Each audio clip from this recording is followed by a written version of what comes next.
Inspector Purbright, Nothing is What It Seems. BBC Mystery Audio Drama.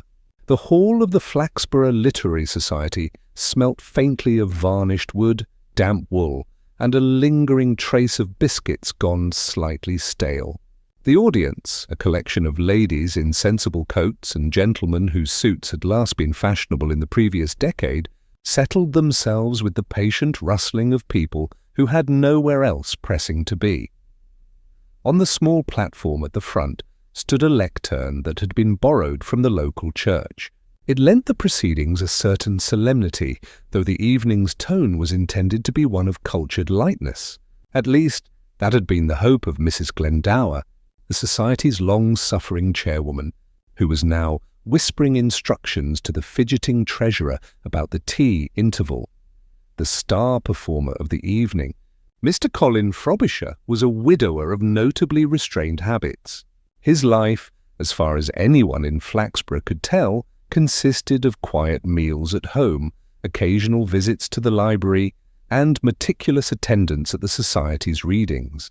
His poetry, while not admired for brilliance, was regarded as solidly respectable, which is to say, unlikely to cause offence or undue excitement. Tonight, however, there was a subtle undercurrent of tension. Mrs. Frobisher's absence, or rather, her permanent departure 2 years prior by way of pneumonia, had left Colin slightly adrift. Rumour suggested he had recently been seen in animated conversation with an out-of-town visitor at the railway buffet. Such whispers lent his reading a touch of anticipation it might otherwise have lacked. When he mounted the platform, there was a polite flutter of applause. His hands trembled faintly as he adjusted his papers, though that might have been from age rather than nerves. The poem he chose to begin with was titled The Mirror Speaks. It was an unremarkable piece on first hearing, full of imagery about reflections, masks, and hidden truths. The sort of thing that caused the vicar's wife to nod sagely while the younger attendees stifled yawns. It was only at the final stanza that the mood shifted. Frobisher's voice, usually mild, took on a surprising strength. And when the curtain parts, who dares declare what's seen? The mirror shows us what we are, and nothing is what it seems. The words hung in the hall like a sudden chill. Then, without warning, Frobisher swayed, gasped, and crumpled to the floor. A collective gasp arose, followed by a gratifying burst of activity from the more energetic members. Mrs. Glendower shrieked for someone to fetch water. The librarian, Mrs. Pettigrew, fluttered her hands ineffectively. The treasurer muttered something about liability forms. Purbright, seated inconspicuously at the back, he had been invited out of courtesy as local inspector, moved forward with his usual unhurried pace. By the time he reached the platform, Frobisher was being propped into a chair by 2 stout gentlemen. "He's breathing," one of them announced, with the solemnity of a prophet. "Probably just fainted," said another, though his expression suggested he was slightly disappointed by this anticlimax. Purbright crouched beside Frobisher and studied him closely. The man's face was pale, his lips tinged with a faint, bluish hue. More curious was his right hand, clenched tightly around a scrap of paper. "May I?" Purbright asked softly. When no one objected, or rather, when no one thought to, he eased the paper free. On it were 3 words, hastily scrawled, "Not as agreed." The inspector's brow furrowed, though his voice remained mild. "Has anyone here seen Mr. Frobisher ill before this evening?" A babble of contradictory replies arose. "No, never. Perhaps once. Well, he did look tired lately."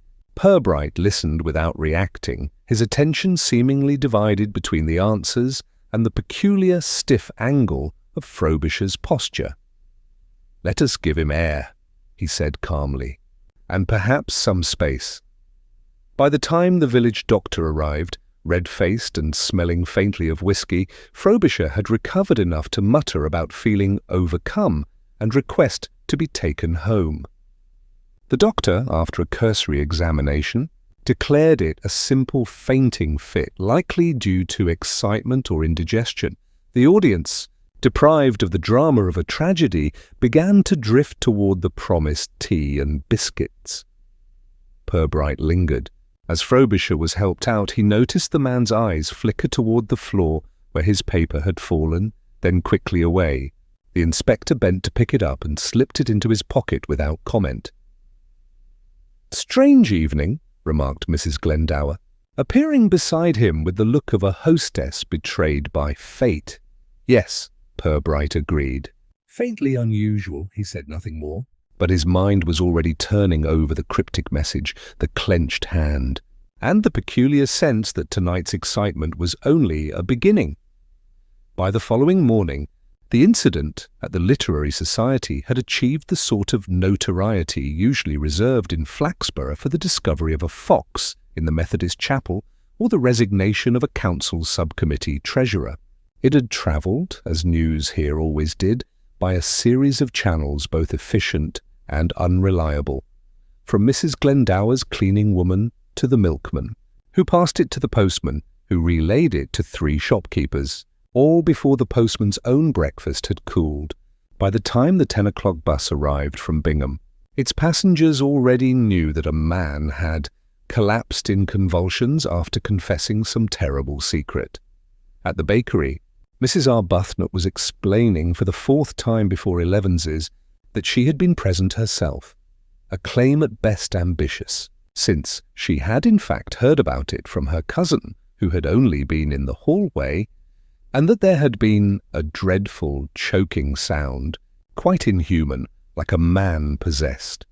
She told this with the air of one imparting evidence to a royal commission, though in reality it was directed at Mrs. Pettigrew, the librarian, who looked rather offended since she considered herself sole custodian of the facts. "Not possessed," said Mrs. Pettigrew firmly, handing over exact change for a currant bun. "I was there," he simply keeled over, "though I will admit the final poem was odd." "Very odd." "Odd?" The vicar's wife, who had materialized silently at Mrs. Pettigrew's elbow like a summoned spirit, lowered her voice to the level generally reserved for the phrase "fallen woman." It was practically blasphemous, all that talk of mirrors and deception. "I said to Harold only this morning, the devil finds work for idle poetry readings." Across the counter, Mr. Simpkin, who sold vegetables of varying freshness from the next stall, contributed his own theory in the tone of a man revealing insider knowledge. "Poison," he said briefly. "Mark my words." He was as white as flour and gasping like a landed fish. "Seen it before with arsenic. Goats mostly. But the principle's the same." This caused a gratifying stir, though Mrs. Arbuthnot objected that if poison had been involved, someone would surely be arrested by now. Mrs. Pettigrew said nothing, though she privately wondered whether arrest was quite so immediate a process as village gossip supposed. Meanwhile, at the police station, Sergeant Malley was reporting the previous night's drama to Inspector Purbright with the reluctant satisfaction of a man offering his superior a case ready-made for decisive action. Councillor Grimstone says Frobisher was about to denounce him over the road-widening funds. Stands to reason the man worked himself into a state. Conscience or temper, one of the two. Purbright, who was reading the message from Frobisher's clenched hand for the 7th time, merely nodded. "Possibly," he said, in the tone of a man agreeing to nothing in particular. The sergeant, slightly deflated, added, "Lot of talk round town about poison, sir?" "Indeed." Purbright folded the note and placed it in his pocket. Remarkable how quickly ignorance flowers when watered by speculation. By midday, the Swan Hotel bar was offering 3 competing versions of events. One involving a love triangle with a mysterious foreign lady, one featuring blackmail over council contracts, and one, popular among the younger patrons, suggesting espionage, chiefly because it sounded modern. Only the landlord, polishing glasses with studied indifference, noticed Purbright sitting quietly in a corner, listening without appearing to. The inspector asked no questions, encouraged no confidences. He merely watched as rumour performed its usual alchemy, turning uncertainty into drama, drama into scandal, and scandal into something approaching legend, and let the town's many voices carry him toward the next small truth hidden among the exaggerations. Inspector Purbright began his inquiries that afternoon with the unhurried precision of a man who knew that haste was the surest way to miss the truth. The town's rumour mill had reached a steady boil by then, filling the streets with more theories than people, each tale contradicting the last, and yet somehow strengthening it. Purbright's task, as always, was to listen carefully, to sift the fanciful from the factual, without ever letting the speaker realize which was which. His first visit was to Miss Constance Bell, the evening's most demonstrative participant, and, by general agreement, its most irritating. Miss Bell's small terraced house had the musty fragrance of stale perfume mingled with long-dried roses. She greeted Purbright in a gown of faded velvet, clearly repurposed from a younger decade, and clutched a lace handkerchief as though she were about to faint anew at the memory of last night's drama. "Inspector," she said, lowering herself into a chair with a theatrical sigh. "It was ghastly." Simply ghastly. Poor Mr. Frobisher collapsing like that, right in the middle of a perfectly respectable poem. I shall never forget it. Purbright settled into a straight-backed chair opposite her. "I am sure it was quite the shock, Miss Bell. Perhaps you could tell me precisely what you observed, from the moment Mr. Frobisher began his reading to the moment he experienced difficulty." She fluttered her handkerchief. "He was reading in that rather dreary way of his. Honestly, Inspector, if I may be frank, the man's voice could put an infant to sleep, when suddenly it changed, grew louder, almost defiant. I was thinking how very odd it was when—" She clutched her bosom dramatically. He staggered, gasped, and fell. "Naturally," I screamed. "One must give vent to one's feelings at such times." "Yes," said Purbright mildly. "And before he fell, did he drink anything?" Miss Bell tilted her head, considering. "Why, yes, there was a cup of tea on the lectern, I think. Or perhaps it was coffee." "No tea, definitely tea. I distinctly remember the saucer. Unless—" She faltered, clearly torn between certainty and the urge to embellish. "Well, there may have been a glass as well. But of what, I couldn't say." "I fainted directly after, you understand." Purbright inclined his head, careful not to show the faintest hint of scepticism. "Of course. And you noticed nothing unusual in Mr. Frobisher's manner beforehand? No agitation or signs of distress?" Miss Bell leaned forward, lowering her voice to a conspiratorial whisper. "He was pale, Inspector. Very pale indeed. But then he always was. I've sometimes thought he suffers from a chronic lack of sunshine or joy." She sank back with a tremulous sigh. Such a lonely man. Thanking her for her time, Purbright took his leave, carrying away little more than a fog of perfume and a certainty that Miss Bell's memory was as unreliable as her poetry. The librarian, Mrs. Pettigrew, offered a rather different atmosphere. The town library smelled of polish and paper, with a faint undertone of mildew that suggested several decades of inadequate ventilation. Mrs. Pettigrew herself was a brisk woman with a beak-like nose and an expression permanently arranged somewhere between suspicion and disdain. Late fees, she announced before Purbright had spoken a word, are the backbone of this institution's revenue. "I trust you are not here to suggest their abolition." Purbright's lips twitched, though only slightly. "Merely to ask a few questions about last night's reading. You were present throughout?" "I was." She folded her hands with the air of one ready to deliver a statement under oath. "I was seated 3 rows back, left of centre. Excellent vantage point. Mr. Frobisher began as usual, a dull man with dull verset, and when I noticed Miss Bell fidgeting. She has a deplorable habit of rustling programmes. Then, without warning, Frobisher grew louder. It was almost passionate, quite unsettling. And then?" Mrs. Pettigrew's mouth pinched further. He stopped, dropped his papers, then fell. There was no call for Miss Bell to scream as she did, quite unnecessary. Purbright let this pass without comment. Before the collapse, did you see him drink anything? The librarian frowned. Drink? No. There was a glass on the lectern, but I distinctly recall it being empty. I always notice such things. Damp rings on polished wood are a menace to proper upkeep.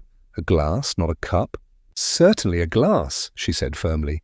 Miss Bell may claim otherwise, but she is prone to exaggeration. Purbright thanked her and turned to go, only for Mrs. Pettigrew to add, almost grudgingly, "He looked resigned, Inspector. Not frightened, not ill. Resigned, as if he had come to some private decision." It was an odd remark, and Purbright tucked it carefully into the back of his mind. His final call was upon Mr. Digby Crane, the society treasurer. Crane's home was neat to the point of obsession, every surface gleaming, every object precisely aligned. He greeted Purbright with a smile that did not quite reach his eyes. "Terrible business, Inspector," he said, ushering him into a sitting room furnished in shades of beige. "One hardly knows what to think. Poor Colin, such a reliable fellow. Quiet, unassuming. You knew him well?" "As well as one knows anyone in a small town." Crane's fingers worried at the edge of a handkerchief. He never caused trouble, paid his dues on time, even volunteered to bring biscuits once or twice. Purbright allowed a pause to stretch just long enough to make the treasurer uneasy. "And last night? Did you notice anything unusual?" Crane hesitated. He seemed distracted. Yes, that's the word. Distracted. I asked him whether he'd like a drop of sherry before we began, but he declined rather sharply. Quite out of character. Was there anything on the lectern when he began reading? "A cup of tea," Crane said immediately, though his gaze flickered momentarily away. "Yes, tea." "I poured it myself. Only tea? Well." "Perhaps there was a glass as well." "It's possible." "Things were rather hectic," Purbright nodded slowly. "And after Mr. Frobisher fell, what was your first action?" I ran for help, naturally," Crane said, too quickly. There was such confusion. "I wanted to make myself useful." The inspector thanked him and rose to leave. As he reached the door, he glanced back at Crane's immaculate room, noting the faint sheen of sweat on the man's forehead. By the time Purbright stepped into the cool evening air, he had 3 conflicting accounts: tea or no tea, glass or no glass, fear or resignation. None of it fit neatly, and that, in Purbright's experience, was often the most promising sign of all. The next morning brought with it a brittle autumn sun, the sort that shone brightly but offered no warmth. Inspector Purbright, standing at the window of his office, watched it glint off the wet cobblestones as he considered the puzzle before him. The conflicting testimonies from Miss Bell, Mrs. Pettigrew, and Mr. Crane had formed a pattern so tangled it was almost deliberate. Yet one name had begun circulating with unusual consistency, spoken with a kind of smug satisfaction by those who liked their scandals neatly packaged: Councillor Reginald Grimstone. Sergeant Malley was the first to voice it openly, puffing himself up as he entered with the morning's reports. "So you'll have seen the letters column in the Gazette." "Half the town's already decided it was Grimstone. And to be honest, it makes a deal of sense." "Does it indeed?" Purbright murmured without looking up. Malley ploughed on. "Frobisher's been opposing Grimstone's proposal for the new road-widening scheme, hasn't he? Made a bit of a show about it at the last council meeting. Called the whole thing a misuse of public funds. Grimstone was livid. There's bad blood there, no question. And everyone knows Grimstone's not above. Well, shall we say, forceful persuasion?" Purbright finally turned from the window, his expression unreadable. "Bad blood, Sergeant, is a plentiful commodity, almost as plentiful as gossip. Tell me, what do you imagine Councillor Grimstone gained by publicly striking down Mr. Frobisher in full view of the Literary Society?" Malley faltered, then rallied. "Well, perhaps he wanted to send a message. Or maybe he didn't plan for it to be public. Could have slipped something into his tea beforehand." "The tea," Purbright repeated softly, as though tasting the word. "Which some saw, others didn't.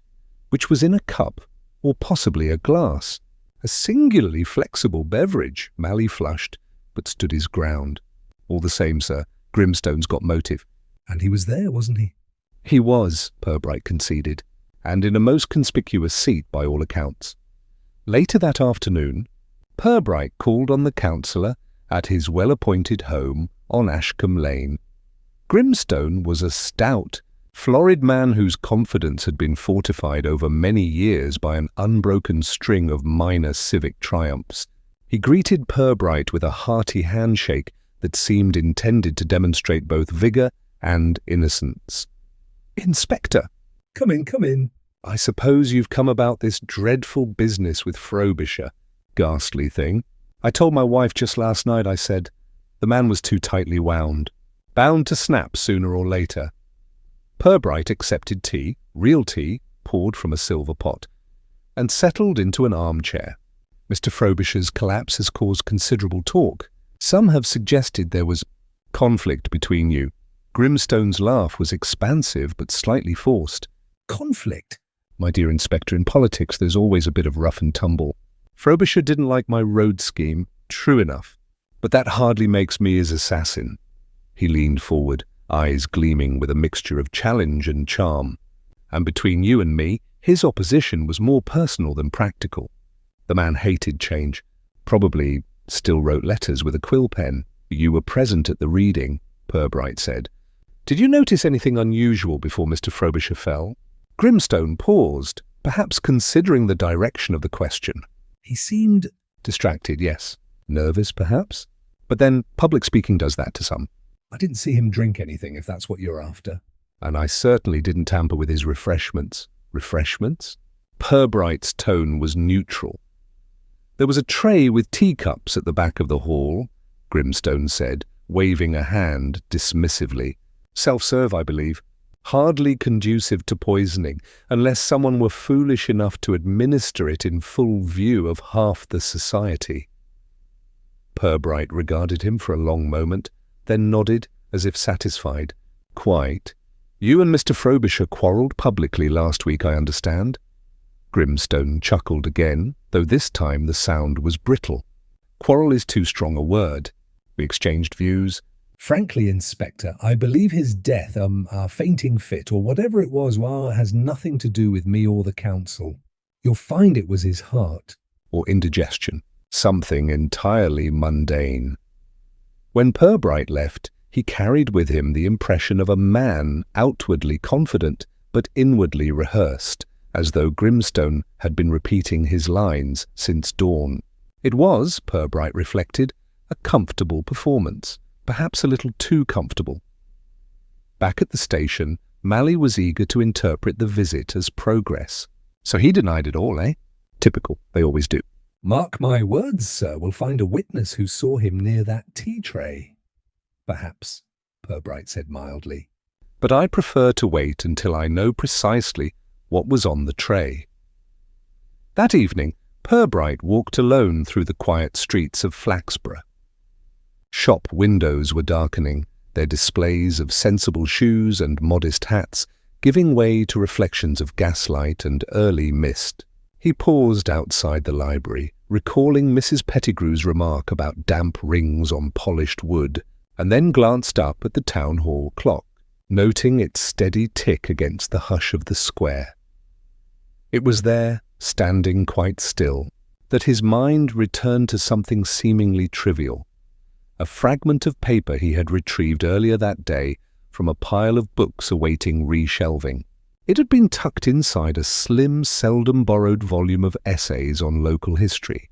At first glance it was nothing, indeed a scrap, easily discarded. But on it, in small, neat handwriting, were 4 words: Wednesday, 9 to 15. Silence. The message was puzzling. Wednesday had been the night of the poetry reading. 9:15 was the approximate moment of Frobisher's dramatic collapse. And silence, in this context, was either an instruction or a promise. Purbright slipped the note into his pocket and continued walking, his mind turning slowly, methodically. If the town's attention was fixed on Councillor Grimstone and his loudly declared grievances, perhaps that was exactly where someone wanted it to be. the inspector returned to the station to find Sergeant Malley poring over lists of society members. "We'll have him soon, sir," Malley said confidently. "It's as plain as the nose on your face." Purbright gave a small, polite smile. "Ah, Sergeant," he murmured, "plain things are often the least reliable. Let us not overlook the value of a very small, very odd detail." He withdrew the scrap of paper from his pocket and regarded it thoughtfully. Whatever game was being played in Flaxborough, the rules were subtler than Malley suspected, and the next move, Purbright knew, would be his to anticipate. The following morning was grey and damp, the sort of weather that seemed to seep into both bones and tempers. Inspector Purbright arrived at the library shortly after opening, stepping inside with a nod to Mrs. Pettigrew, who was already ensconced behind her counter like a monarch surveying a reluctant court. The air was heavy with the mingled scent of polish and old paper, disturbed only by the faint scratch of a pen as she signed in the day's first borrowers. "Inspector," she said, adjusting her spectacles with a brisk motion, "if you've come about last night's unfortunate incident, I assure you my recollection remains as precise as ever. The council may argue about potholes and lampposts, but I keep an exact record of who borrowed what and when." "Indeed," Purbright replied mildly. "It is not last night I am chiefly concerned with, Mrs. Pettigrew, but rather the morning before it." This appeared to puzzle her. "The morning before?" "Yes. You mentioned when we spoke yesterday that you were particularly observant of certain irregularities. I wonder if any occurred here on Wednesday." Mrs. Pettigrew's mouth compressed, which in her case constituted an admission of significance. "There was one matter," she said at last, lowering her voice. "A returned book. Quite out of place." Purbright leaned slightly closer, as though she were confiding state secrets. "Out of place in what way?" "It was returned in the early hours, long before opening time. When I unlocked the door at 9, there it was on the counter, as though materialized overnight. No note, no card, nothing to indicate who had brought it." "And the oddest thing—" She paused, clearly relishing the moment. "It did not belong in that section at all." Agricultural reports of 1879 to 1882 shelved among modern fiction. "It's a wonder I didn't have palpitations." Purbright's eyes warmed with a glimmer of interest. "Might I see it?" Mrs. Pettigrew rose and marched to a nearby shelf, returning with a thin, battered volume whose faded cover had once been a respectable green. She laid it before him as reverently as though it were a relic. "There," she said. "I've not touched the inside beyond confirming it was ours." "A librarian must never presume." Purbright opened the book carefully. At first glance, there was nothing remarkable. Pages yellowed with age, margins annotated by long-dead farmers with stern opinions about crop rotations. Then, near the back cover, he noticed a tiny mark, faint enough to escape casual inspection. Bending closer, he saw it was a penciled note in small, neat handwriting. "Wednesday, 9:15. Silence." He studied the words without expression, his thumb resting lightly on the fragile paper. The timing was exact. 9:15 on Wednesday evening had been the moment of Frobisher's collapse. "Curious," he murmured. Mrs. Pettigrew, straining forward like a cat before a closed door, asked, "Is it significant, Inspector?" "That remains to be seen. Tell me, was there anything unusual about the handwriting? Does it resemble that of any library member you know?" She considered. "It is precise." "Almost unnaturally so." "Most people scrawl their reminders like chicken scratching. This, however, is deliberate." Purbright closed the book gently and straightened. "You say it appeared before opening. Could anyone have entered unseen?" "No," she said firmly. "I have the only key, besides the assistant who is currently at home with a head cold. The front door was locked. Whoever returned, it must have slipped it through the returned slot. We installed it for the convenience of those too timid to face overdue fines in person." "Anonymity is often a powerful motivator," Purbright observed. He thanked Mrs. Pettigrew and left, the book tucked discreetly under his arm. Outside, the mist had thickened into a damp veil, softening the outlines of the square. As he crossed toward the station, he turned the matter over in his mind. Why would someone go to the trouble of returning an obscure volume under cover of darkness, and more intriguingly, why inscribe such a cryptic message inside? At his desk, he placed the book beside the earlier scrap of paper he had found tucked among reshelved works the previous day. The two notes were written in the same hand. That much was certain, which meant the person who had left the anonymous message was also somehow connected to Frobisher's collapse. Sergeant Malley entered just then, stamping the damp from his boots.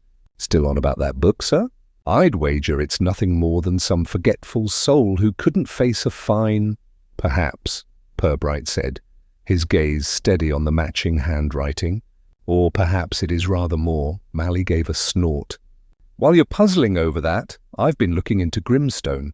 Seems he had words with Frobisher in the street last week. Witness says it got heated. That's motive if you ask me." Purbright's lips curved faintly. "Motives are abundant, Sergeant. What interests me is planning. Consider. Whoever wrote this note knew precisely when at 9:15 something significant would occur, and chose the word silence to describe it." Malley frowned. Silence could just mean they wanted peace and quiet. Or it could mean, Purbright said gently, that at precisely 9:15 someone expected to render another person silent. The sergeant shifted uneasily. "Bit far-fetched, isn't it?" Purbright didn't answer. Instead, he took up the volume and flipped through its pages once more. Most were unremarkable, but on one page near the front, a corner was slightly dog-eared. Beneath the fold was a faint smudge, almost like soot. He touched it lightly, then held it to the light, thoughtful. That evening, as the town settled into its quiet routines, Purbright retraced the path between the library and the hall where the reading had been held. The mist clung to the cobbles like breath on glass. Near the side entrance of the hall, he paused, crouching to examine the narrow return slot built into the library's door, just across the square. A person standing there could easily deposit a book unseen, especially during the bustle of the poetry night. Returning to the station, he found Malley again poring over reports, eager for dramatic developments. "Sir, I've got 3 statements placing Grimstone near the refreshments table right before Frobisher's collapse." That's good enough for a charge, isn't it? Purbright shook his head. "It is good enough for a story, Sergeant, and stories are plentiful. But the truth—" He held up the book, its penciled message stark against the yellowed paper. "The truth often hides in places too dull for anyone to notice." Malley looked baffled, but Purbright's eyes held a glint of quiet satisfaction. He now had 2 pieces of the puzzle. Trivial scraps, perhaps, but ones that pointed away from the obvious suspect. And in Flaxborough, he knew, it was often the smallest, oddest detail that unlocked the largest and most carefully concealed deceit. Purbright had learned, over long years in Flaxborough, that a mystery rarely remained contained. Like water trickling through a cracked ceiling, it seeped into unexpected corners, bringing with it people who had, until that moment, been comfortably outside the picture. By Friday morning, 3 such figures had emerged, each with their own peculiar shadow to cast over the business of Colin Frobisher's collapse. The first was announced by Sergeant Malley in tones of mingled awe and disapproval. "Judge Croft's back in town, sir. Says he's willing to help with the inquiry." Purbright, signing a routine form with deliberate neatness, raised his head slightly. "Willing, Sergeant?" "Yes, sir. Says the whole thing reminds him of a case he presided over in '54, poisoning at a harvest supper. Went on about it for a good 10 minutes before I could get a word in." Malley grimaced. "And I'm fairly sure he'd been at the sherry before breakfast." This was no surprise. Retired Judge Bertram Croft was a local figure of considerable bulk, both physical and social. His opinions, like his trousers, tended to stretch beyond their proper limits. When he arrived at the station shortly thereafter, escorted by a faint aroma of fortified wine, he greeted Purbright with the expansive geniality of a man addressing a subordinate who might nevertheless prove entertaining. Inspector, delightful to see you again. Dreadful business, this Frobisher affair. Entirely predictable, of course. Weak constitutions, weak morals. That's what comes of allowing poets into public life. Purbright inclined his head politely. I was not aware Mr. Frobisher held any public office. Croft waved a hand. Influence, my dear fellow, influence. And this councillor fellow, Grimstone, isn't it? Quite the rogue. I recall fining him once for improper parking. Mark my words, he's capable of anything. Purbright, who rarely accepted the judge's words at face value, merely murmured, I shall bear it in mind. The judge's own involvement in the reading, it transpired, had been tangential. He had attended briefly, fortified by a glass or two of sherry beforehand, and remembered little beyond Miss Bell's shriek and the subsequent chaos. Nevertheless, he was determined to remain useful. If you require character testimony, Inspector, I am at your disposal, he said grandly. And if you need someone to conduct a cross-examination of that Grimstone fellow, why, I'd be delighted. Old habits die hard, eh? Purbright thanked him with impeccable courtesy and ushered him gently out, leaving behind the lingering scent of his enthusiasm and his sherry. The second figure appeared of her own accord, walking into the library that afternoon just as Purbright was concluding a quiet word with Mrs. Pettigrew. She was a tall, angular woman of indeterminate age, her clothing severe in style but chosen with care. Mrs. Pettigrew's eyebrows rose fractionally. At the sight of her, Miss Hartwell, she said, in a tone that suggested both recognition and warning. Good afternoon, the newcomer replied, her voice cool and well modulated. She turned to Purbright. Inspector, I believe we have not met. I am Lydia Hartwell. I teach history at the grammar school. Purbright nodded. Indeed, Miss Hartwell. I have heard of your reputation for discipline. Her expression flickered briefly as though he had touched on something sensitive. I value order, she said, and I dislike disorder, which is why I wish to speak to you about Mr. Frobisher's unfortunate incident. You see, I was present at the reading. Purbright gestured for her to continue. I was seated near the back, she said, and I observed the audience more than the performance, a habit of mine. Mr. Frobisher appeared perfectly well until just before his final verse. Then suddenly he looked toward the side door. Not toward the audience, not toward his papers, but there. She pointed, precise and unwavering. His expression changed. Shock, perhaps. Then he fell. You are certain of this direction? Purbright asked. Absolutely. This was new and potentially significant. Purbright studied her calmly. Did you notice anyone by that door? Miss Hartwell hesitated. A shadow, perhaps, but the light was poor. And I will not speculate. She seemed ready to leave when Purbright said, One final question, Miss Hartwell. How well did you know Mr. Frobisher? Something tightened in her face. Slightly. He borrowed books occasionally. He was courteous. The pause before the last word was just long enough to suggest unspoken complexities. Purbright thanked her, filing away both her information and her careful restraint. The third figure arrived in far less controlled fashion. Late that evening, as Purbright prepared to leave the station, a young woman burst through the door with the force of a storm. Her coat was travel-stained, her hair defiantly untidy, and her expression one of fierce determination barely held in check. You're the inspector? She demanded. Purbright inclined his head. I am, and you are? Emily Frobisher, she said, her voice tight with emotion.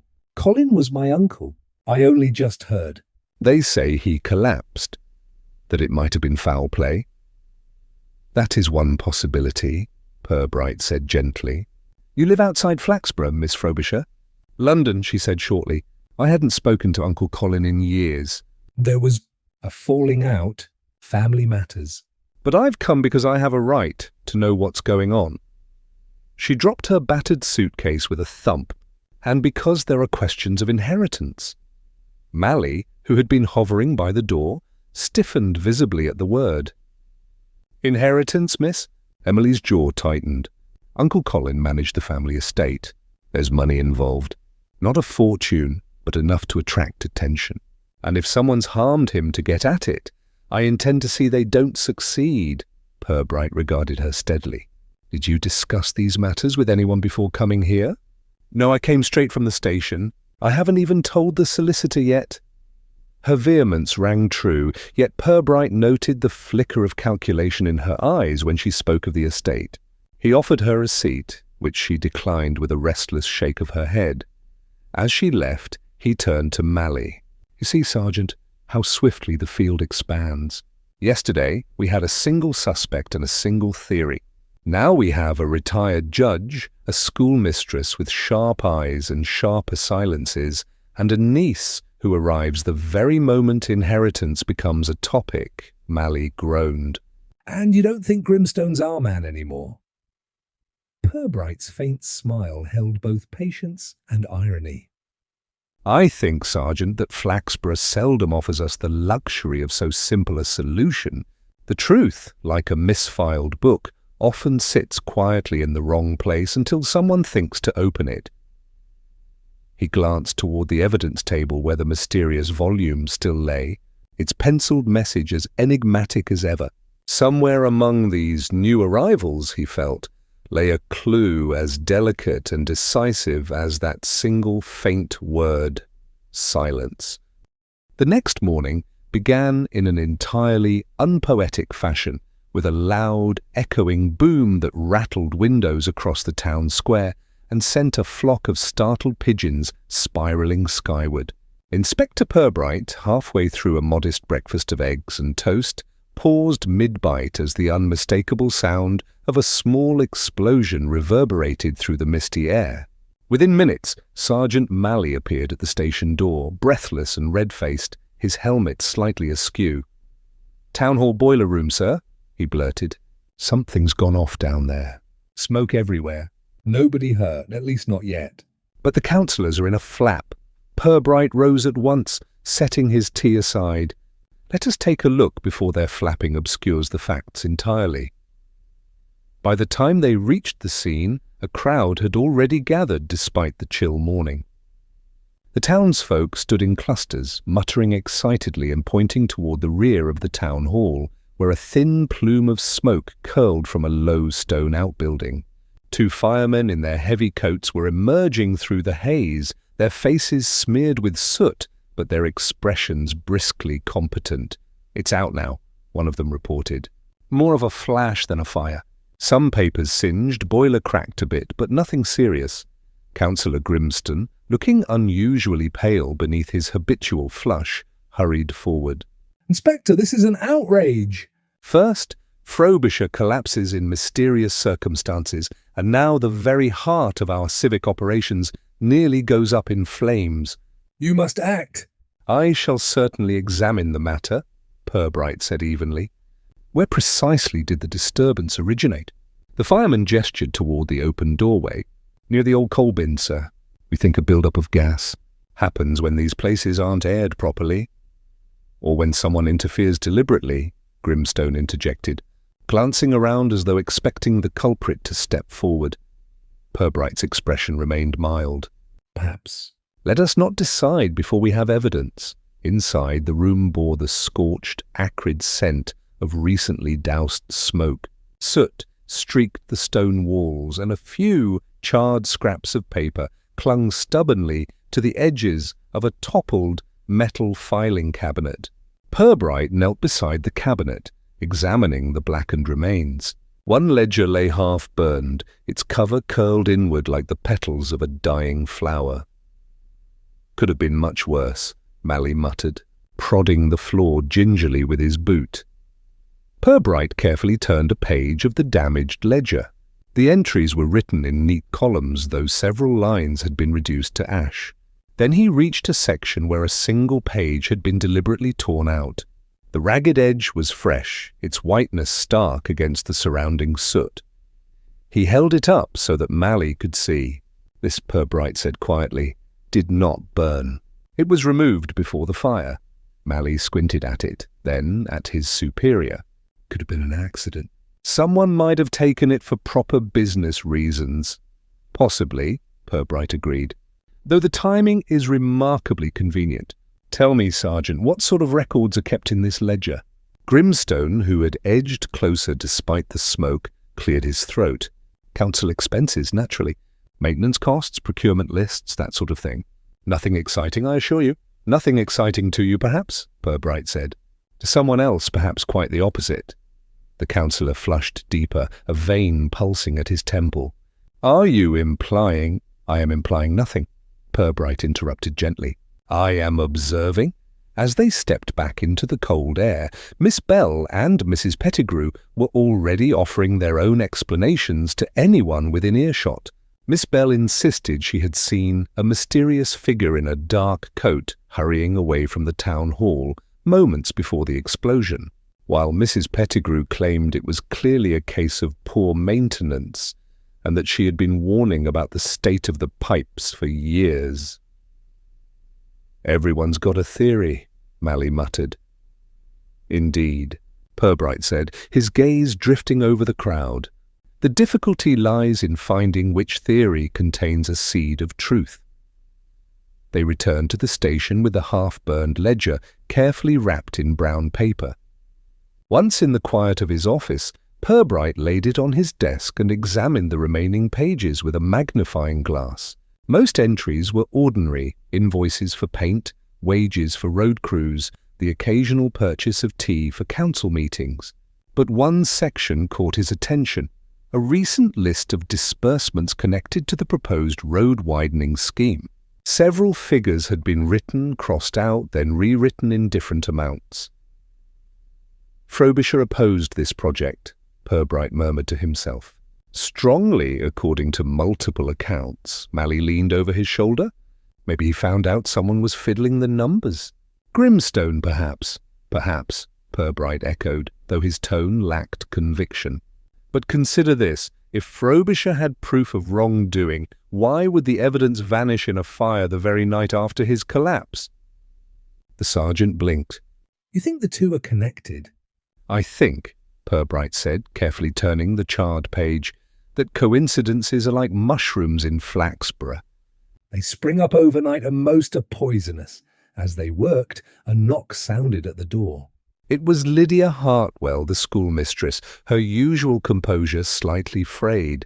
I came because I saw the smoke, she said without preamble.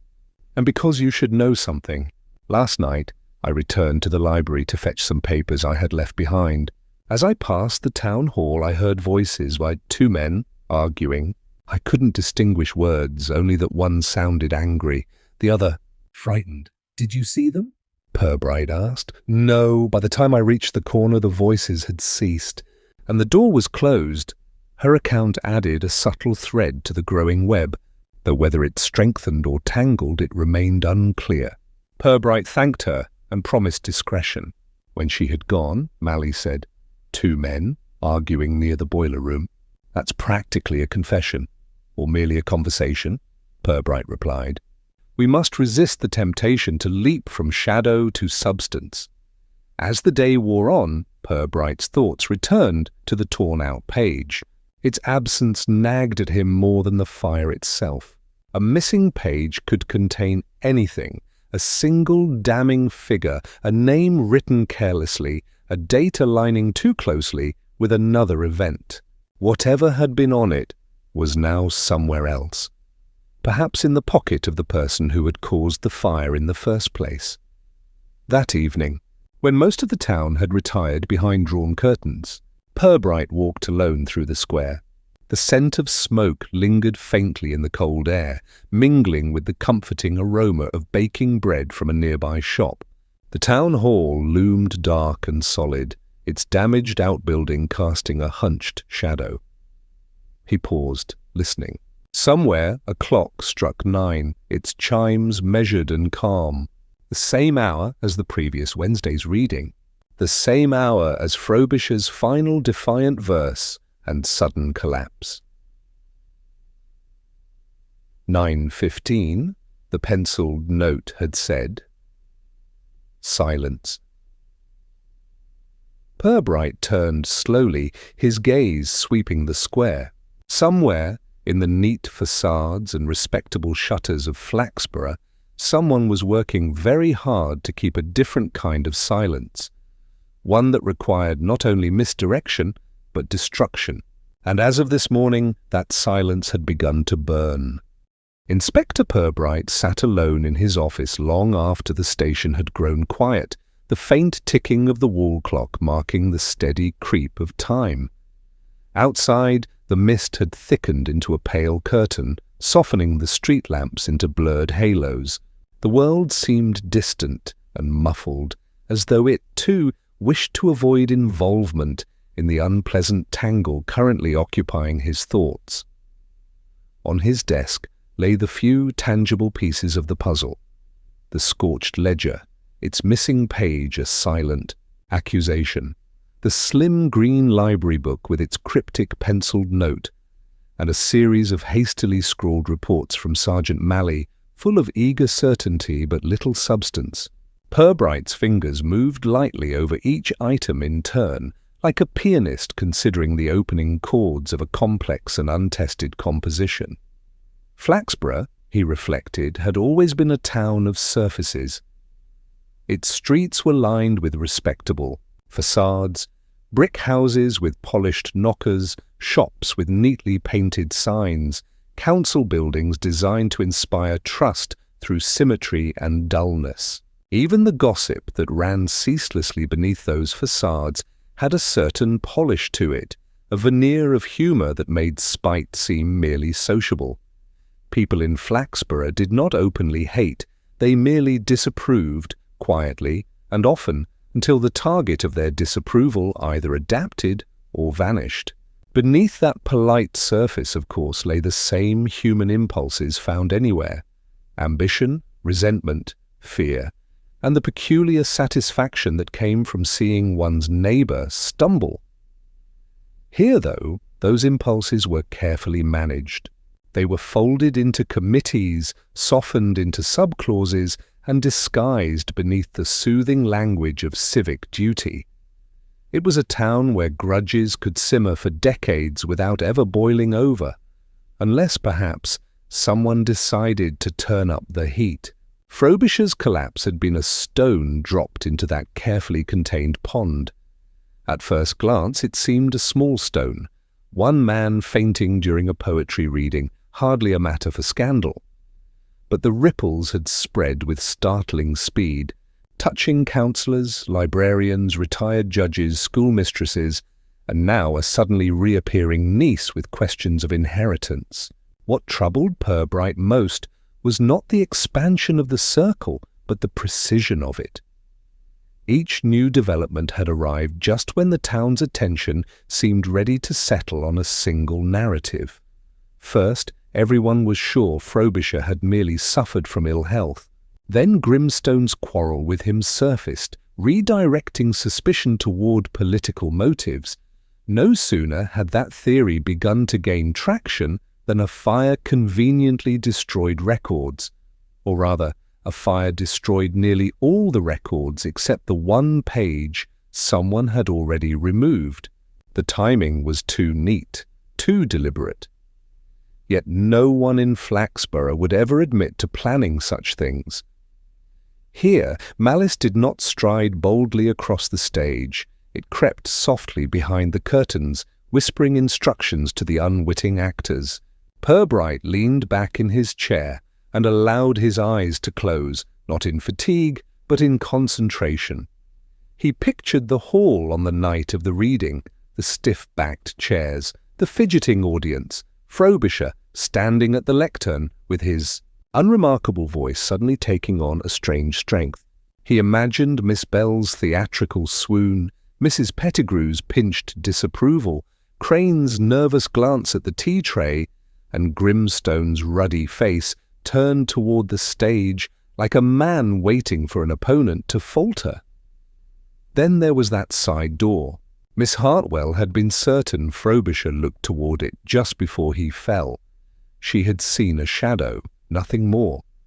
But in a town like this, a shadow could represent 100 different things: guilt, fear, or simply someone stepping out for air. 9:15, the note had said. Silence. Frobisher's final words had been about masks and mirrors, about the difference between appearance and reality. Then he had crumpled to the floor, leaving behind a message clutched in his hand. Not as agreed. What, Purbright wondered, had been agreed upon? And between whom? He considered Emily Frobisher. Her arrival had been dramatic, but was it spontaneous? She claimed she had come straight from London upon hearing the news, yet her manner suggested a woman well prepared to stake a claim. If money was involved, there were many possible motives, not just greed, but the desire to keep certain matters from being exposed during legal proceedings. Families, Purbright knew, were often the most efficient custodians of secrets.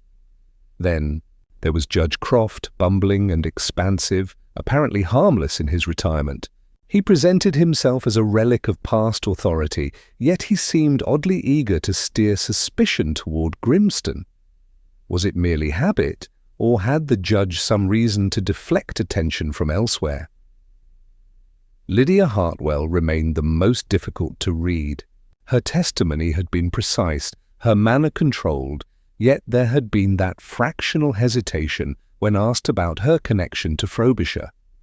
A teacher with a taste for order might dislike chaos enough to involve herself in strange ways, or perhaps she simply knew more than she dared reveal.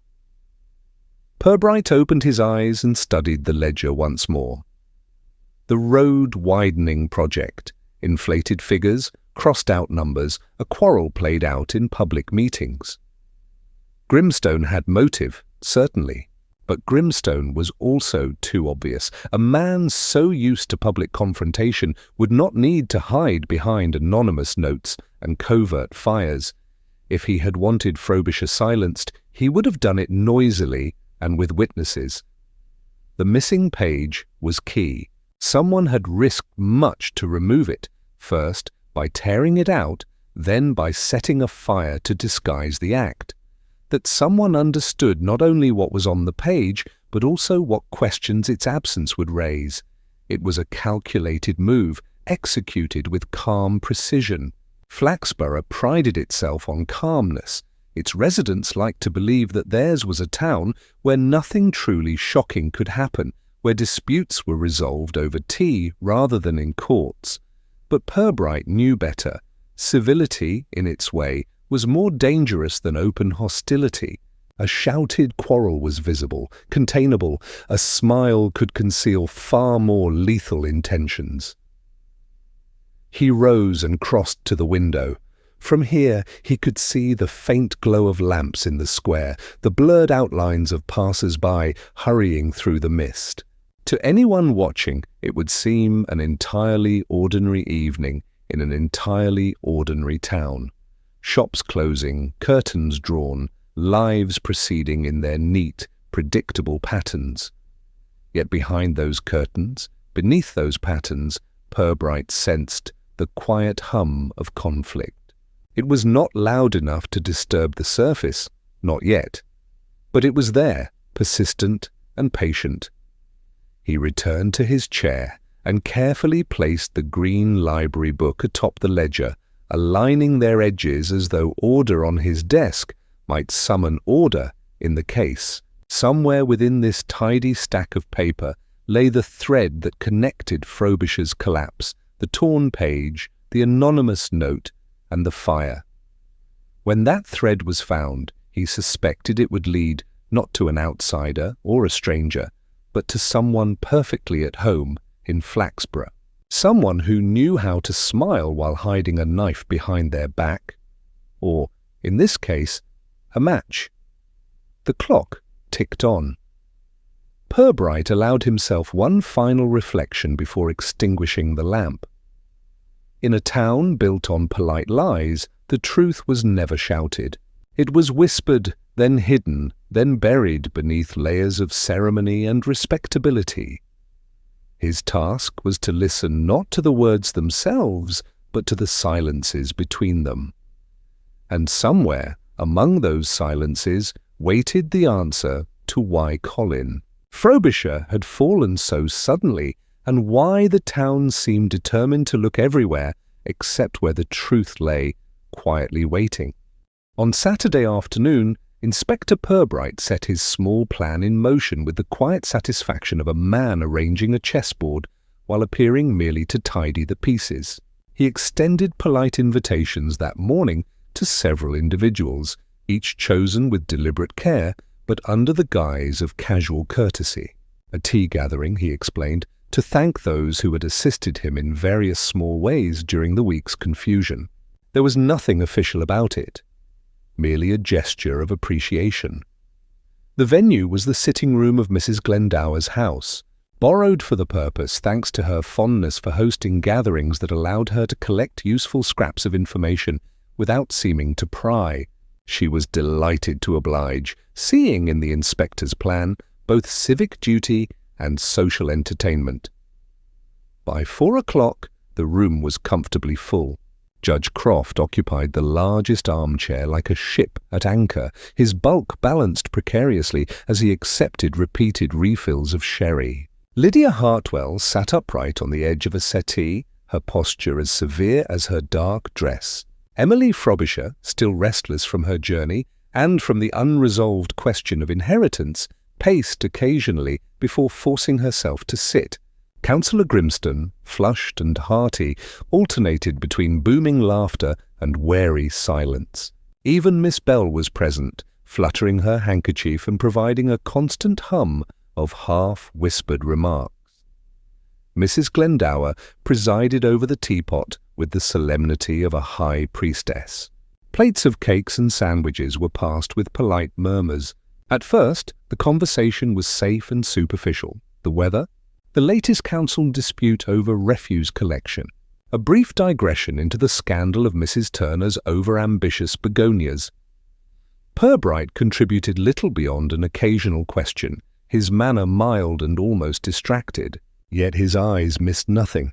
He noted how Emily's gaze lingered on Grimstone whenever money was mentioned, how Lydia's hands tightened on her teacup when Miss Bell repeated the more sensational gossip, how Judge Croft's joviality grew louder whenever silence threatened to fall. At length, Purbright steered the talk, with careful indirection, toward the poetry night. It was a most unusual evening, he said, almost as if to himself. One does not often see such drama among the sonnets and couplets. Miss Bell seized the opening. Indeed, I thought I should never recover. Poor Mr. Frobisher, and in the midst of such a moving recital. I declare, when he fell, I felt as though the very air had been struck by lightning. She pressed her hand to her chest for emphasis. Grimstone snorted. He was reading about mirrors, wasn't he? Symbolic nonsense. Always said poetry was dangerous to the public mind. Lydia Hartwell's gaze flicked toward him. Literature reflects more than it distorts, Councillor. Perhaps that was Frobisher's point. Grimstone coloured slightly, but attempted a laugh. Reflections or distortions, it's all the same when a man keels over and causes half the town to think I poisoned him. Purbright sipped his tea, then set the cup down with deliberate slowness. The notion of poison has certainly exercised imaginations. And yet, he said gently, the cause of Mr. Frobisher's collapse may have been something far less obvious, or far more deliberate. A subtle stillness fell over the group. Even Judge Croft paused in his glass-raising. Purbright allowed the moment to lengthen before continuing, his voice calm. Consider the timing. 9:15 precisely. The very instant Frobisher reached his final verse, almost as though the event had been planned to coincide with that exact moment. Miss Bell gave a little gasp. Lydia's face remained composed, though a faint pulse throbbed at her temple. Emily shifted in her seat, glancing from one face to another. Grimstone gripped his teacup more tightly, his thumb whitening. Planned by whom, Inspector? Judge Croft demanded with an attempt at joviality. Surely not by poor Frobisher himself. Purbright tilted his head. But we cannot entirely rule that out, can we? A man may choose a dramatic exit for reasons known only to himself, unless, of course, there was someone nearby with an even stronger reason to control the manner and moment of his silence. As he spoke the word silence, he let his gaze rest briefly on Lydia Hartwell. It was only a fraction of a second, a passing glance, but it was enough. Lydia's hand jerked, sending her teacup tipping against the saucer with a sharp clatter. A splash of tea streaked across her dark skirt. "Oh!" she exclaimed, rising hastily, her composure faltering. "How clumsy of me." Mrs. Glendower fussed at once with napkins, while Miss Bell offered a stream of flustered sympathy. Grimstone, visibly startled, barked a laugh that rang hollow. Purbright rose slowly. "Allow me," he said, handing Lydia a cloth. His tone was courteous, but his eyes were watchful. "It is remarkable, is it not, how the smallest disturbance can reveal so much?" A single drop, a single word, and suddenly all is unsettled. Lydia murmured thanks without meeting his gaze. She resumed her seat with mechanical precision, though her breathing was slightly uneven. Emily, observing this, frowned as if seeing Lydia anew. To dissolve the tension, Judge Croft launched into a rambling anecdote about a trial in his youth, complete with elaborate gestures. The others seized upon the distraction, conversation rising again in a babble of polite noise. Only Purbright remained silent, his thoughts moving swiftly beneath his calm exterior. He had not expected Lydia to confess, nor even to speak. The spill was not proof, not yet, but it was confirmation that his subtle prod had touched a nerve. There were many reasons a woman might react to the word silence, of course. Fear, guilt, or the sudden recollection of something she wished forgotten. As the gathering drew to a close, Purbright thanked each guest with unfailing courtesy. Emily departed first, muttering about trains and solicitors. Judge Croft lingered until his sherry glass was drained. Miss Bell fluttered out like a brightly coloured moth, leaving a trail of perfume and confused recollections. At last, Lydia Hartwell remained alone with Purbright for a brief moment. She straightened her gloves with precise movements, her face once more composed. "You have a gift for unsettling conversation, Inspector," she said quietly. Purbright smiled. "Merely an interest in words, Miss Hartwell. Like poetry, they often reveal more than they conceal." Their eyes met for a fraction of a second before she turned and walked away. When the door closed behind her, Purbright stood in the empty room, the faint scent of tea and sherry mingling in the air. He considered the ledger with its missing page, the cryptic note tucked into a misfiled book, the deliberate fire, and now a single telling reaction at the mention of silence. The pieces were aligning. Slowly, delicately, the pattern of Flaxborough's polite facades was beginning to crack, revealing the quiet, calculating forces beneath. And Purbright, with infinite patience, would wait until the exact moment to reveal what lay beneath those carefully arranged surfaces. The following evening, Purbright arranged for a gathering in the council chamber, choosing a setting at once formal and public, yet comfortable enough to encourage composure. The long, polished table was set with tea and a modest selection of biscuits, a detail which reassured those summoned that the matter, though serious, would be handled with Flaxborough's characteristic civility. The town's principal figures arrived one by one, their faces carefully composed. Judge Croft, flushed with habitual sherry and self-importance. Lydia Hartwell, pale but impeccably neat. Emily Frobisher, sharp-eyed and restless. Councillor Grimstone, defensive beneath his bluster. And Mrs. Pettigrew, who had insisted on attending purely for the sake of accurate record-keeping. Miss Bell fluttered in last, already rehearsing aloud what she might later recount to her many confidants. Purbright greeted them with unfailing courtesy, ushering each to a seat without remarking on their varying degrees of unease. Sergeant Malley stood at the far end of the room, stiff with anticipation and perhaps confusion. When everyone was settled, Purbright took his place at the head of the table. His manner was calm, almost conversational, as though he were opening a meeting about road repairs rather than unveiling the truth behind a week's worth of whispers and smoke. "Thank you all for coming," he began. You have each in different ways been touched by the events surrounding Mr. Frobisher's collapse. It is only fitting that you hear the conclusion together, and at once." Miss Bell leaned forward, her eyes gleaming. "So you've discovered the villain, Inspector?" "I do so hope it's not someone dreadfully commonplace." Purbright's smile was faint. "The truth, Miss Bell, is rarely commonplace, though it is often quieter than we expect. From the start, much attention has been given to the spectacle of Mr. Frobisher's fall. The poetry reading, the dramatic timing, the possibility of poison. But I have come to understand that the collapse itself was never the true event. It was merely the curtain rising on another act entirely." He paused, letting this sink in. Grimstone shifted uncomfortably. Lydia's hands tightened slightly on the edge of the table. "Consider the facts," Purbright continued. "Mr. Frobisher's health was sound. The doctor found no trace of poison or serious ailment. Yet he fell precisely at 9:15, the very moment recorded in a note hidden inside a library book, returned anonymously the morning of the reading. Someone knew in advance that silence would descend at that exact time," Judge Croft harumphed. "Coincidence, surely." "A man might faint at any moment, perhaps," Purbright agreed mildly. "But coincidences tend to cluster when carefully arranged. Mr. Frobisher's sudden collapse served a purpose. It drew every eye in the hall toward the stage, leaving other areas, notably the council office adjacent to the boiler room, momentarily unwatched. During that brief distraction, a single page was removed from a ledger and replaced by a fire intended to suggest accidental destruction." He reached into his case and laid the scorched ledger on the table. The group leaned closer, breath held. "This book," Purbright said, "contained records of council expenditures. Most are mundane, but one page, a very particular page, which, was deliberately taken.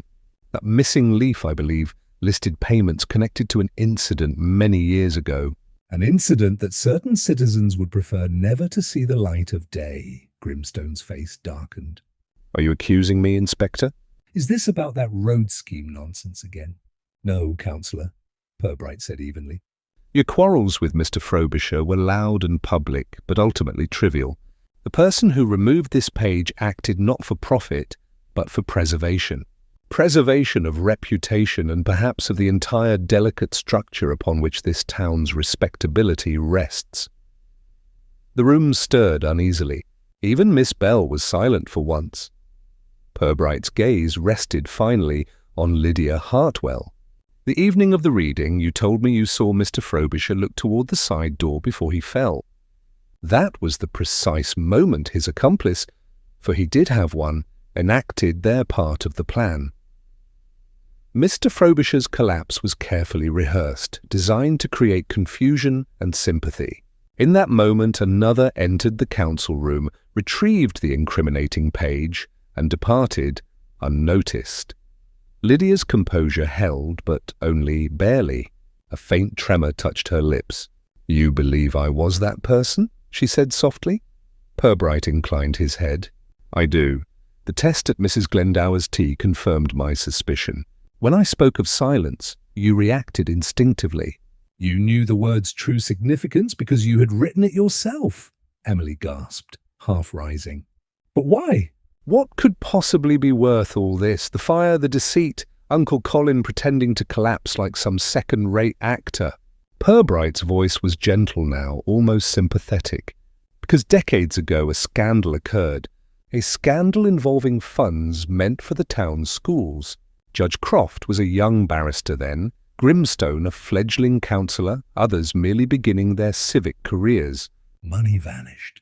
Children went without proper books and supplies, yet the matter was smoothed over, lost in bureaucratic fog. Lydia Hartwell was a new teacher at the time, idealistic, deeply committed. She discovered the truth, but was persuaded to keep silent for the sake of the town's stability." He glanced at Judge Croft, whose ruddy face had gone pale beneath its flush. The judge's glass rattled faintly against the table. "Over the years," Purbright continued, "the memory might have faded, but recently, as the road-widening scheme brought renewed scrutiny to old accounts, that ancient misdeed threatened to resurface. Mr. Frobisher stumbled upon the ledger entry linking present figures to that earlier theft. He confided in Miss Hartwell, perhaps believing she would help expose it. Instead, she persuaded him to stage a diversion while she removed the damning evidence herself. Lydia's voice, when it came, was low and strained. It was not for me. It was for them. All of them. Her gaze swept the room, lingering on Croft, Grimstone, even Mrs. Pettigrew. Do you think this town could bear the truth now? Scandals destroy more than the guilty. They destroy everything they touch. Emily stared at her, bewildered. So you and Uncle Colin planned it together? Planned, yes, Lydia whispered, but only so he might live out his days without shame, and others without disgrace. When he saw me take the page, he looked at me, and I think, in that moment, he regretted it all. Purbright's tone was steady, almost kind. Mr. Frobisher's note, not as agreed, was his last message. He meant to feign illness only, not to aid in theft. He realized too late what you intended. A deep silence fell. Even Miss Bell did not speak. Outside, a clock struck the quarter hour, its chimes solemn. At last, Judge Croft cleared his throat, his voice hoarse. If this becomes public— It need not, Purbright said. The missing page has already been destroyed. The fire convinced most that it perished accidentally. I have no desire to unmake lives. My duty is to understand, not to parade guilt. Lydia's shoulders sagged, relief mingled with exhaustion. What will you do? File my report, Purbright said simply, and note that Mr. Frobisher's collapse was an unfortunate but non-criminal event. The matter will close quietly as it began. He looked around the table, his gaze calm and unblinking. But you will all know, and perhaps you will conduct your affairs with greater care, knowing how easily silence can turn to ruin. Without another word, he gathered his papers and left them to their thoughts, the echo of truth lingering like smoke in the chamber. By Monday morning, the square had resumed its usual respectable hum, as though the events of the past week had been no more than a brief disturbance caused by an unusually high wind. The smoke stains on the side of the town hall had been scrubbed away by a zealous workman before dawn, leaving only a faint discoloration that no passerby was likely to notice. The bakery's windows were bright and steaming again, Mrs. Arbuthnot arranging her currant buns with the same deliberate care as always, though now she paused occasionally to glance at the door, as if expecting drama to return at any moment. Miss Bell was the first to arrive, naturally, and the first to declare herself satisfied that all was well. Poor Mr. Frobisher, she said to anyone who would listen, which was everyone within 3 feet. It was such a touching finale to his life, don't you think? Fainting so poetically at the very climax of his own verse. Really, one might almost call it beautiful. She dabbed her eyes with a handkerchief already damp from repeated use. Mrs. Pettigrew, standing primly beside the bread counter, sniffed. Beauty has little to do with it. The man was fortunate it did not interfere with the library's schedule. His niece has already been in to discuss transferring his account to her name. The corners of her mouth pursed even further. She seems very determined, though I suppose one must admire efficiency in youth. Emily Frobisher had indeed wasted no time. Having learned that the estate was modest but stable, she had arranged matters with brisk competence, and then returned to London, leaving behind an impression of quick footsteps and sharp glances. She had spoken little of her uncle's death after the gathering at the council chamber, preferring to treat it as a closed chapter. This suited Flaxborough well. The town liked its tragedies compact and swiftly folded away. Councillor Grimstone, though outwardly restored to his usual self, had grown noticeably more cautious in his speech. At the next council meeting, he spoke warmly of community unity and fiscal transparency, words that sounded odd coming from him and caused several listeners to cough discreetly behind their hands. He avoided any mention of the road widening scheme, though he continued to press for improved seating at the public baths with the same enthusiasm he had once devoted to asphalt. Judge Croft resumed his habitual strolls through the square, greeting acquaintances with booming joviality. Only Purbright noticed the slight pause before he raised his glass at the Swan Hotel, or the way his gaze occasionally flicked toward the town hall windows, as if checking that they remained intact. Lydia Hartwell returned to her schoolroom without comment. Her manner, always precise, seemed now almost austere. The children sensed something and grew quieter under her watchful eye. To the casual observer, nothing had changed. Lessons proceeded, attendance was marked, order reigned. But those who looked closely might have seen a faint shadow in her expression, as though she carried the weight of a silence too carefully preserved. For Mr. Frobisher, his funeral was modestly attended and modestly described. The Gazette printed a respectful obituary, praising his contributions to the literary society and his gentle spirit. Miss Bell insisted on reading a poem at the graveside, though she wept so copiously through the final stanza that only the title was intelligible. Afterward, people spoke briefly of his kindness, his neat handwriting and his regrettable taste in metaphors, then turned their thoughts to supper. Within a week, conversation had shifted entirely to Mrs. Turner's new curtains and a rumour about the vicar's holiday plans. Frobisher's fall, the mysterious fire, even the frantic whispers of blackmail and poison, all were absorbed into the soft fabric of town memory, smoothed over like creases in a well-pressed tablecloth. In his office, Inspector Purbright completed the final paperwork with his customary care. The report was concise, factual, and entirely free of dramatic conclusions. It stated simply that Mr. Frobisher's collapse had been a medical episode, sadly coinciding with an unrelated boiler malfunction that caused minor damage to council property.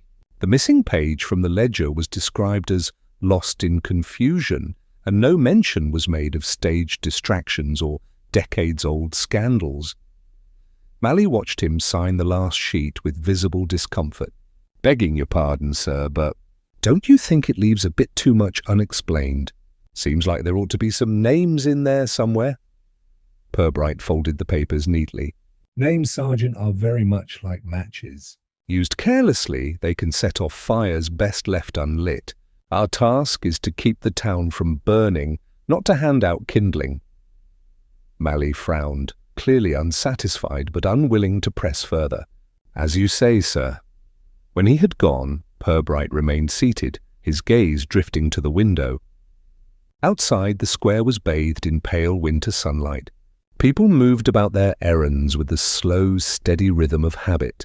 Nothing in their manner suggested that only days ago they had been swept up in a web of deception and fear. It was always like this, he reflected. Flaxborough endured because its citizens believed fiercely in appearances. They did not truly want the truth. They wanted a version of events tidy enough to discuss over tea. As long as the surface remained unruffled, the depths could be ignored. Purbright did not resent this. It was a form of survival, and survival required a certain blindness, but he could not share it. He knew too well what lay beneath, the sharp edges of ambition, the slow ferment of old grudges, the intricate dance of favour and reprisal. The town thrived not despite its secrets, but because of them, each one carefully balanced against another like stones in a dry wall. He thought of Lydia Hartwell's face as she had spoken in the council chamber, her voice quiet yet resolute. She had not acted for gain, nor even for herself. She had acted to preserve the fragile equilibrium of the place she loved. And in doing so, she had revealed a paradox Purbright saw daily, that lies, when arranged with sufficient delicacy, could hold a community together more tightly than truth ever could. He rose and placed the completed report in the outbox. As he did so, the faintest smile touched his lips, not of amusement but of recognition. There would be other cases, other silences to decode. The outward calm of Flaxborough would continue, and beneath it, Currents would shift and eddy unseen. Stepping outside, he crossed the square slowly, acknowledging those who greeted him with polite nods and murmured thanks. Their words were warm, their faces open. Yet, as he looked from one to another, He saw the subtle flickers of calculation, the guarded glances, the tiny hesitations that spoke of private fears and alliances. At the bakery door, Mrs. Arbuthnot paused in arranging her trays to wave cheerfully. Purbright returned the gesture, his expression as mild as ever. Then he turned toward the station, walking through a world that seemed, to any observer, entirely peaceful. But he knew better. Beneath the clink of teacups and the chatter of shopkeepers, beneath the steady tolling of the church bell, there was always another sound, the faint, persistent hum of truths carefully hidden. Waiting to be uncovered, Flaxborough would continue to keep its secrets, and Inspector Purbright would continue to uncover them, one quiet silence at a time. Thanks for watching the video. Don't forget to like, share, and subscribe. The end.